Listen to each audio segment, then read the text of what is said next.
Estamos em Moçambique, o cenário é guerra civil. E em meio à mortandade, à tristeza, às estradas de terra abandonadas, ainda é possível encontrar lirismo e poesia na morte. O livro de hoje é Terra Sonâmbula, do moçambicano Mia Couto. Enzo, roda a vinheta.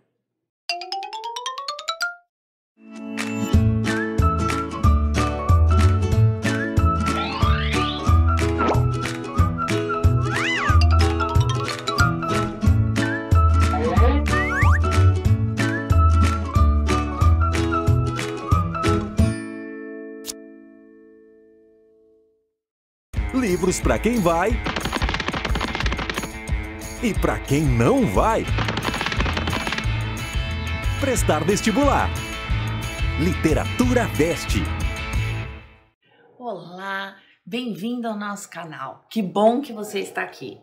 Então, dê seu like, já dá um like agora mesmo antes do vídeo começar para não esquecer no final. Inscreva-se, assine o sininho, ative o sininho das notificações. Isso. Compartilhe, comente, a gente lê todos os comentários e responde. E um ótimo vídeo para você. Olá! Sem a menor dúvida, Terra Sonâmbula é um dos livros mais bonitos que eu já li na minha vida. Tanto que essa minha edição aqui é velhinha, coitada, tá bem abatida aqui, de tanto que já foi manuseada, lida e relida. Esse livro é um livro com certeza muito vivo. Bem, Terra Sonâmbula. Quem é o Mia Couto? O Mia Couto, ele é moçambicano, descendente de portugueses, mas que tem a terra de Moçambique muito arraigada nele. A luta pela libertação, a Moçambique, como Angola, que nós vimos lá em Mayombe, vai aparecer aqui, se tornou liberta nos anos 70, se não me engano, 1975. Então, Mia Couto, ele cresceu numa Moçambique de guerra civil. Eu me lembro de uma situação em que eu estava na faculdade e uma professora de literaturas africanas estava em Moçambique e ficou presa em Maputo por causa da guerra. O aeroporto fechou e ela demorou semanas para poder voltar e para o curso efetivamente começar. Então, é nesse cenário que essa história foi escrita. O cenário que aparece na história é um pouco mais inóspito. Então imagine o seguinte, a estrutura do livro, tem muitos cachorros aqui, a estrutura do livro é como se fossem duas partes, dois tempos. São 11 capítulos, cada capítulo tem duas partes. Em uma parte, a gente está no presente, o narrador é onisciente, mas conforme a gente vai narrando, ele é incluso. Parece que são os nossos olhos, nós mesmos assumindo aquela voz.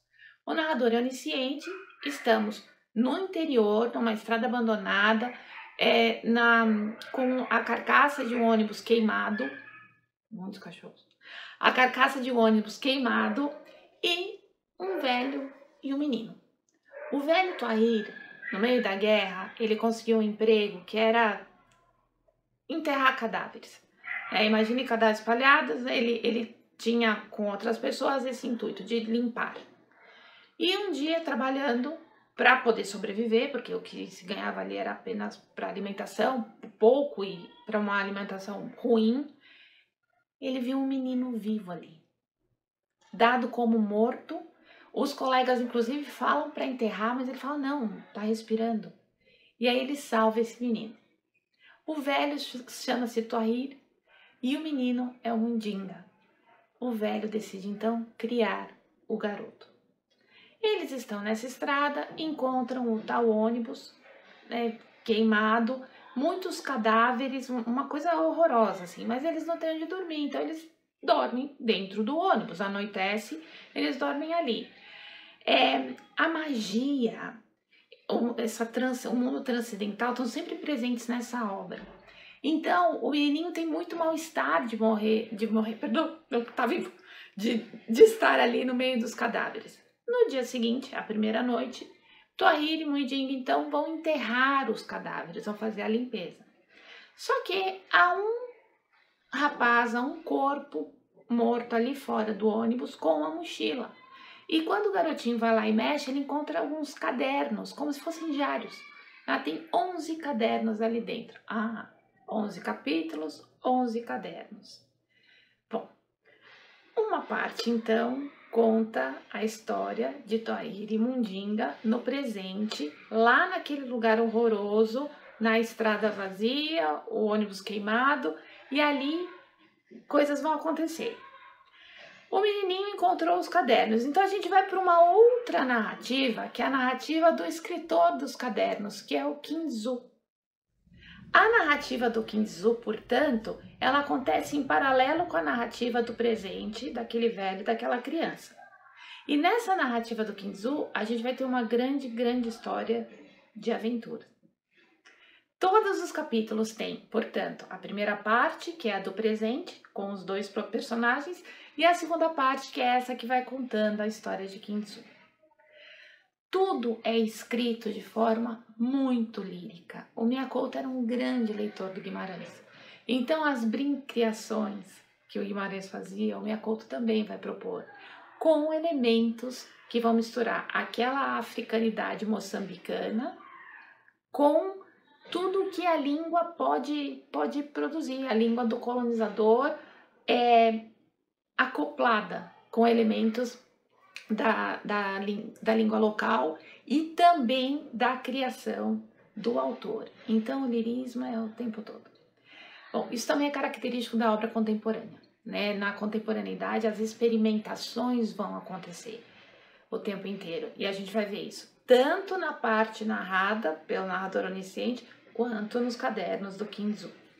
Bem, quem é o Kinzu, então? Vou apresentá-lo para vocês. Adriana, ele é o menino que é o rapaz da mochila? Não sabemos. Agora, os cadernos estavam na mochila de um rapaz. Se esse rapaz é o Kinzu ou não, o livro vai nos dizer. Bem, primeiro caderno de Kinzu. O tempo em que o mundo tinha a nossa idade. Kinzu agora vai se apresentar. Quero pôr os tempos em sua mansa ordem, conforme esperas e sofrências. Mas as lembranças desobedecem entre a vontade de serem nada e o gosto de me roubarem do presente. Acendo a história, me apago a mim. No fim desses escritos, serei de novo uma sombra sem voz. Sou chamado de Kinzu. É o nome que se dá às palmeiritas mindinhas, essas que se curvam junto às praias. Quem não me conhece, arrependidas de terem crescido, saudosas do rente chão? Quando ele se apresenta, veja, ele diz que vai apagar o tempo para contar a história. Então, o presente vai ser a história que ele conta. E quando ele fala que Kinzu são o nome dessas pequenas palmeiras que se negam a crescer, aí a gente pode amarrar o quê? É uma criança escrevendo? Não pode ser uma criança com esse nível de linguagem, mas é alguém que guarda uma meninice. E aí a gente vai para muitas simbologias que começam pelo título. Terra sonâmbula. Terra tem uma coisa de base, de solidez. As pessoas aterram, elas ficam vir para a terra, sair das estrelas, estar aqui presente. Porém, é uma terra sonâmbula. É uma terra que dorme e que enquanto dorme, ela caminha. Sonambulismo. Enquanto dorme, ela caminha. E se dorme, ela sonha ou tem pesadelos. Pelo preâmbulo que eu falei da guerra moçambicana, da guerra civil, pela libertação e tal, você consegue fazer uma leitura do que é a proposta desse livro, né? Que é mostrar as possibilidades de sonho no meio da guerra e uma busca da libertação, da liberdade, de ser um país com as suas características. Bem, voltemos aí. Então, já sabemos que a Terra tem essa coisa da base, a Terra é fixa, que o sonambulismo se caminha no sonho e tal. Estamos num cenário de guerra, a estrutura são sempre duas partes, a parte do presente e a parte dos cadernos. Essa parte dos cadernos, ela tem muita fantasia, não no sentido da fantasia, fantasia como a gente pensa em seres... Fantasia de seres fantásticos, tá difícil hoje. Como fantasia. Hoje, quando a gente fala de livros de fantasia, a gente pensa muito no Tolkien, nas obras do Harry Potter, sabe?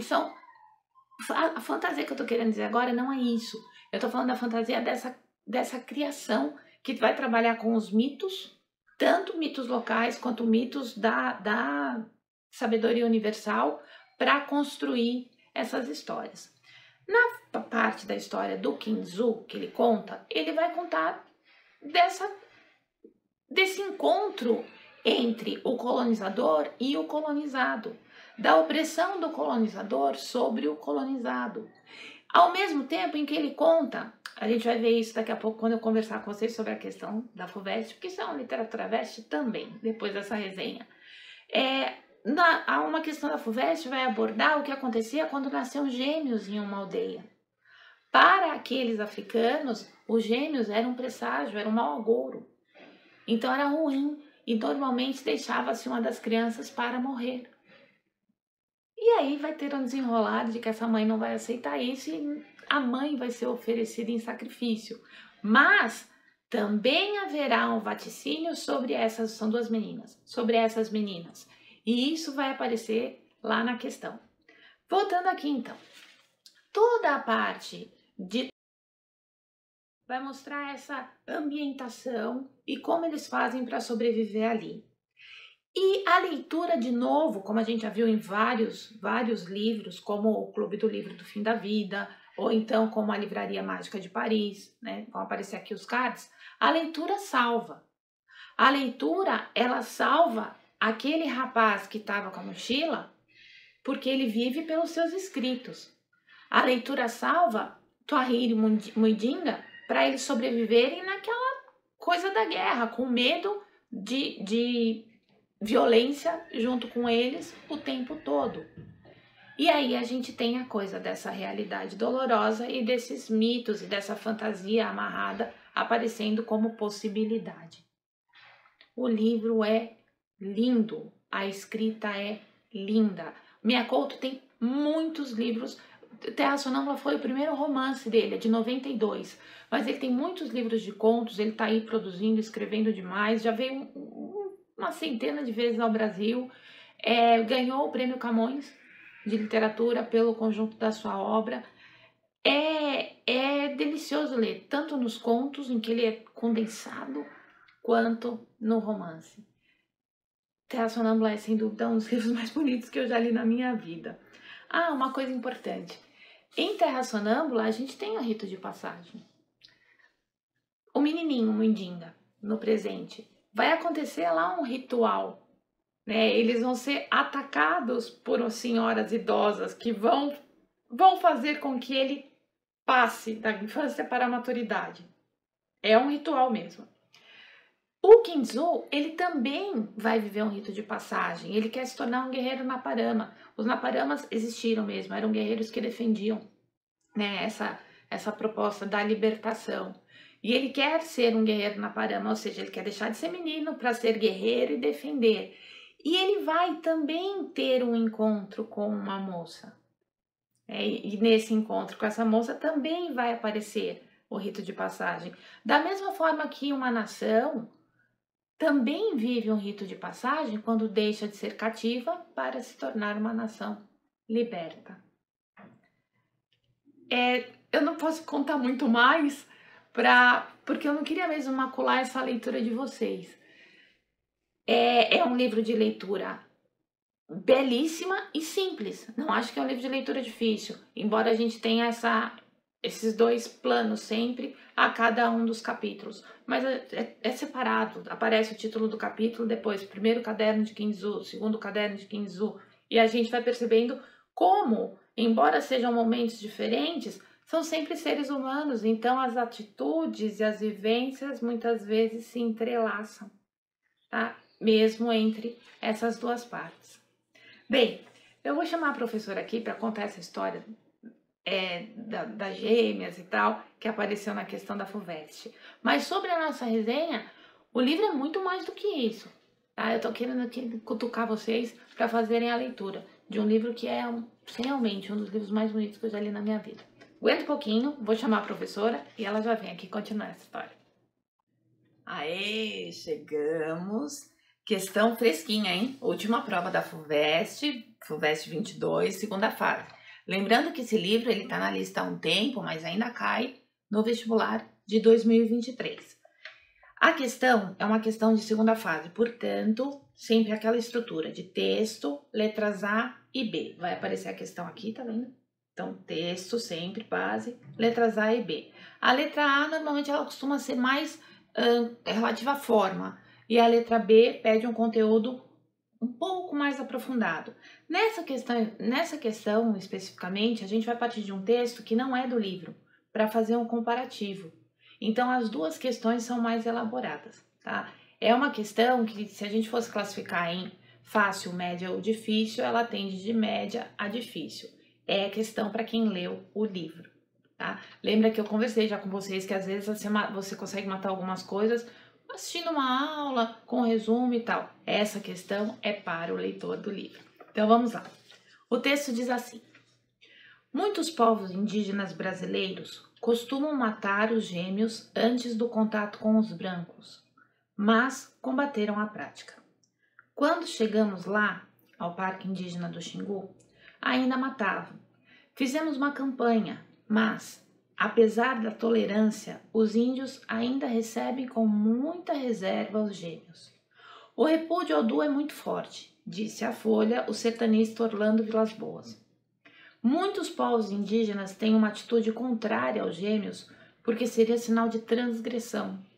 Eles são vistos como perigosos e, segundo os índios, poderiam trazer males e doenças, afirma a antropóloga Betty Mindlin, autora de Terra Grávida, Antologia de Mitos Indígenas. Terra Grávida, Terra Sonâmbula, índios, vamos para os africanos, ou seja, povos nativos que foram colonizados, muitas amarrações. Bem, letra A. Qual personagem de Terra Sonâmbula é estigmatizada, é marcada pelo mesmo motivo apresentado na matéria? Justifique a sua resposta. Bem, vamos lá. Vamos às gêmeas, que eu contei no começo da resenha. Nasceram duas meninas, uma ficou para morrer. A ideia era essa mesmo, abandonar sem alimentação e tal, para morrer ali de inanição. E essa menina acabou sendo entregue pela mãe para uma pessoa que passava, veja, essa coisa de soltar no rio, sabe, o rio levar o bebê, essa coisa de não matar, dizer que matou, o que deixou morrer, entrega para alguém, é recorrente na história da literatura. Bem, essa menina foi entregue, né, para uma pessoa que deveria levá-la embora e a outra ficou. Só que mesmo assim, os males vieram para essa aldeia. As coisas aconteceram. Daí a desconfiança de que a mãe não havia matado ou deixado morrer uma das meninas. Por isso que eu falei, a mãe que vai acabar sofrendo sacrifício e tal. Porém, a menina que fica chama-se Farida e a menina que vai chama-se Carolinda. E ambas vão ter uma vida desgraçada. Ambas. O estigma que a FUVEST pergunta aqui acaba sendo meio que relacionado às duas. Né? Pergunta qual a personagem. As duas vão carregar estigmas. Só que uma delas vai acabar sendo violentada. Uma delas vai ser criada por um português, enquanto a criança ela é respeitada. Quando ela se torna moça, ela vai virar objeto do cara. O português ele vai aparecer na maior parte da obra, sempre como a figura negativa. Vamos pensar que a gente está num momento aqui de guerra civil e de libertação, né, de Moçambique. Então, as duas vão ter desfechos, as duas meninas vão ter desfechos muito pesados mesmo. Mas a Carolinda vai passar por essas situações que eu estou citando para vocês. Então, ela carrega o estigma. Ué, mas não foi a mãe que morreu? Mas olha que vida desgraçada. Então, ela carrega o estigma de ter sido a gêmea que foi entregue para a morte. Ela não vai morrer, mas vai carregar o castigo durante toda a vida. Tá? Essa aí, resposta letra A. Só sabe quem lê o livro, porque você tem que acompanhar a história das duas irmãs para chegar a esse nome, né? Por que que a Carolinda passou mais sofrimentos do que a Farida? Letra B. No romance de Mia Couto, como a personagem Romão Pinto representa uma crítica ao dito homem civilizado. Ele é o colonizador. E é ele que vai ter todas essas atitudes que eu acabei de comentar com vocês. Tá? Ele não só tem essa coisa da violência com relação à garota, como ele desvia dinheiro, como ele vai estar envolvido na administração, como ele vai estar no que é tudo errado. Tá? Sempre naquela situação de poder em que o mais forte, que no caso é o colonizador, usurpa do colonizado. Tá? Então, aí, só retomando. Por que ele é uma crítica ao homem civilizado? Porque ele veio da civilização europeia. E ele vai ser mais animalizado que os próprios animais que aparecem ali. E que, inclusive, tem muita fantasia em cada figura que aparece, tanto no mar, quanto na terra, quanto no ar. E não é muito difícil ser um animal muito maior do que um ser humano como esse. Tá? Então é isso. Vamos lá. Retomando a letra B. O Romão Pinto, ele é o avesso do que se esperava do homem civilizado. Por isso, ele vai nas suas atitudes, e aí você, na sua resposta, exemplifica com atitudes que são muitas, exemplifica com alguma atitude que ele tenha mostrado essa incivilidade. Tá? E só retomando a letra A, então, Carolinda, tida como morta, vai carregar esse estigma ao longo de toda a obra. Muito sofrimento. Não são respostas fáceis se você não tiver lido o livro. Mas se você tiver lido também, é matadora, tá? 2 questões, letras A e B, tranquilas para quem leu, mais difíceis para quem não leu. É isso, gente. Literatura Veste de hoje fica por aqui, tá? Leiam Terra Sonâmbula. Você que vai prestar vestibular, você que já prestou vestibular, você que quer um livro para sua vida, sem dúvida nenhuma. Olha, e eu gosto muito dos livros que eu leio, né? Mas esse é um dos livros mais lindos que eu já li e que eu já indiquei para muitas pessoas amigas que também têm opiniões positivas sobre ele, ok? Então, já que você está aqui, dê seu like, inscreva-se no canal, ative o sininho das notificações para ser avisado, comente, compartilhe, faça perguntas sobre os livros que você quer que a gente traga para cá, para o nosso canal. E é isso. Um grande beijo, muito obrigada e até o próximo vídeo. Tchau, tchau!